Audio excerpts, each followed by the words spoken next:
반갑습니다. 대기업에서 재무와 가치를 집중적으로 분석하는 멘토 윤수명입니다. 이번에 할 종목은 동아화성이고요. 동아화성 같은 경우에는 많은 분들이 저평가 업체인지 혹은 고평가 업체인지 좀 많이 헷갈려 하시더라고요. 그래서 오늘 속 시원하게 저평가 업체인지 고평가 업체인지 말씀드리도록 하겠습니다. 그리고 주가가 부양이 되기 위해서는 주가를 올려주는 특수 세력들이 필요합니다. 그게 바로 저는 외국인 그리고 기관, 사모펀드, 연기금 이렇게 있다고 생각을 하고 있거든요. 외국인이랑 그리고 기관 등의 매수세가 있는지 오늘 한번 확인해 볼 거고요. 그리고 일치하는 주가 지표 주파수라는 게 있는데 그것을 재무 지표로 찾아왔습니다. 정확하게 일치하는 거 하나 찾아왔거든요. 계속 보시면서 이해하시면 될 것 같습니다. 그러면 우선 차트와 수급을 좀 보도록 할 건데, 이게 아니네요. 잠깐만요. 지금 보는 동아화성의 차트를 보면 제가 미리 추세선을 좀 그어놨거든요. 예전에 추세선을 좀 뚫고 올라가면서 좋은 흐름을 좀 보여주고 있었습니다. 그런데 이제 트럼프 리스크 때문에 주가가 좀 많이 꺾였고요. 그리고 나서 미국 경제 침체 우려 위기가 좀 있었잖아요. 그때 급락을 했죠. 지금 회복하고 있는 추세고, 지금 다시 하단선 돌파 당하고 뒤에 다시 이제 상단선 돌파로 좋은 흐름은 이어나가고 있는데, 우선 이러한 좋은 흐름이 이어나가기 위해서는 외국인 그리고 기관 그 외에 다른 수급세들의 내용을 좀 봐야 될 것 같아요. 지금 보면 지난 한 달 동안 외국인은 매수세였고요. 그리고 기관도 매수세였고, 금융투자도 매수세였습니다. 사모펀드도 샀죠. 그리고 기타 법인들도 들어왔고요. 주요 매수 세력들은 다 들어왔다고 보면 된다고 생각을 하고 있고요. 그리고 외국인 기관 금융투자, 사모펀드, 기타 법인 얘네들이 사는 데는 다 이유가 있을 거라고 생각을 합니다. 예를 들면 실적이 좋아질 것이라는 그러한 기대감 뭐 그런 것도 있겠죠. 그러면 우선은 볼게요. OPS 지금 주가 관계와 관련이 매우 높은 재무 지표가 하나 있습니다. OPS라고 하는데 주당 영업이익, 그러니까 간단하게 말을 할게요. 영업이익을 베이스로 만든 재무 지표다. 이렇게 생각하면 편합니다.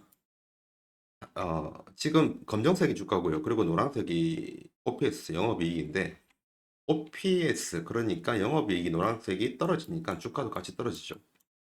그리고 영업이익이 계속 떨어지니까 주가도 계속 떨어집니다. 그 뒤에 주가가 먼저 올라가요. 이때는 왜 그러냐면, 음, 그때 코로나 때문에 미국 연준에서 제로 금리를 취합니다. 그래서 증시가 진짜 불타올랐어요. 그래서 주가가 올라간 부분이 있었고요. 당연히 그때 영업이익도 같이 올라갔습니다. 그 뒤에 영업이익이 줄어드니까 일단 주가적이면은 금리 상승 때문인 것도 제일 큰데 우선 영업이익이 줄어들 때 주가도 같이 줄어들었다. 이 부분이 보였고요. 그리고 영업이익이 올라가니까 주가가 따라가는 모습이 보였습니다. 그 뒤로 영업이익이 좀 주춤하면서 떨어지죠. 그래서 주가도 떨어지는 부분이 있다. 이걸 봤었을 때 저는 딱 하나만 생각했습니다. 동아화성의 주가는 동아화성의 영업이익에 따라간다. 이 지표만 보면 그런 주파수가 보였고요. 다른 이제 재무적인 요소들 있잖아요. 매출, 당기순이익, 자본, 배당 이런 거는 주파수가 전혀 안 맞았습니다. 오직 영업이익만 주가와의 관계가 좋았어요. 그러면 향후 동아화성의 주가가 좋아지려면 당연히 영업이익이 올라가야겠죠. 그래서 2024년도 2분기 실적을 볼 필요가 있습니다. 2024년도 2분기 동아화성의 연결 포괄 손익 계산서입니다.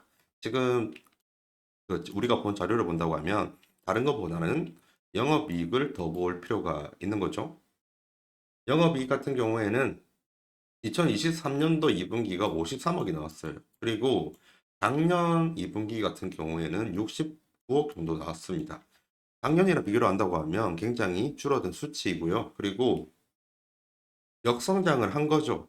하지만 1분기로 비교로 본다고 하면 1분기 같은 경우에는 이건 누적이죠. 누적이니까 104억에서 53억 빼면 됩니다. 그렇게 한다고 하면 51억 정도 나오거든요. 저번 분기 대비로 본다고 하면 영업이익이 상승을 했습니다. 이건 좀 좋은 신호다 이렇게 말씀을 드리고 싶고요. 그러면 영업이익이 지금 올라갔죠. 올라갈 것을 예상을 하는 게 아니라 2분기가 지금 올라갔잖아요. 살짝이지만. 그렇게 된다고 하면 주가도 이에 따라서 뭐라고 해야 되죠? 따라올 수 있는 확률이 높다. 이렇게 말씀을 드리고 싶어요. 증시나 주식 같은 경우에는 절대나 말이 없기 때문에 영업이익이 올라가니까 주가도 무조건 올라간다. 이런 식으로 저는 말씀을 드릴 수가 없습니다. 참고 지표를 이제 훌륭한 주파수를 가지고 와가지고 참조 사항으로 삼으라는 의미에서 드리는 말입니다. 그거를 또 본다고 하면 제가 아까 동아화성 같은 경우에는 저평가 업체인지 혹은 고평가 업체인지 말씀을 드린다고 했습니다. 지금 왼쪽에 보는 내용이 PBR 밴드이고요. 자본을 베이스로 만든 재무, 재무 지표이자 밴드 차트이고요. 그리고 오른쪽은 매출을 기준으로 한 밴드 차트입니다. 밴드 차트라는 게 어떤 말이냐면 그냥 상단선, 하단선을 그어놓고 그 안에 주가가 잡혀서 흘러가는지를 보는 것을 밴드 차트라고 하거든요. 지금 왼쪽에 PBR 차트를 보면 상단에 있는 선이나 하단에 있는 선 안에서 움직이죠. 그리고 PSR 밴드 차트도 마찬가지입니다. 위에 있는 녹색 선이랑 아래에 있는 녹색 선 사이에서 지금 주가가 흘러가고 있습니다. 그러면 상단에 닿였으면 고평가라고 할 수 있고요. 그리고 하단에 닿으면 저평가라고 할 수 있어요.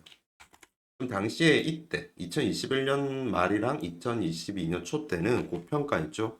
그리고 2020년 1월 달 같은 경우에는 저평가였습니다. 지금 현재로 본다고 하면 저평가 구간에 가까우니까 저평가라고 할 수가 있죠. 여기서 제가 팁 하나만 드리도록 하겠습니다. 만약에 저평가에 닿이잖아요. 그러면 안으로 들어오려고 하는 성질이 있어요. 그리고 또 밑에 닿였죠. 하단선에. 그러니까 안으로 들어오려고 하는 성향이 있습니다. 반대로 윗부분 상단이 터치 당하잖아요. 그러면 또 안으로 들어오려고 하는 성질이 있어요. 이러한 부분들이 여러분들의 투자에 도움이 되었으면 좋겠고요. 투자를 하시는데 이러한 지표들을 참조 삼아서 하셨으면 좋을 것 같아요. 그러면 이러한 내용들을 알고 다시 차트 좀 잠시만 들어갈게요. 지금 외국인이랑 기관 그리고 금융투자, 사모펀드, 기타 법인이 많이 들어왔다고 했잖아요. 얘네들은 지금 동아화성이 2분기에 실적이 좋은 것도 있고 3분기 때 실적이 좋을 거라고 기대를 하고 들어온 거는 아닌가 싶어서 그러한 내용들을 설명을 드렸습니다. 지금까지 대기업에서 재무와 가치를 집중적으로 분석하는 멘토 윤수명입니다. 감사합니다.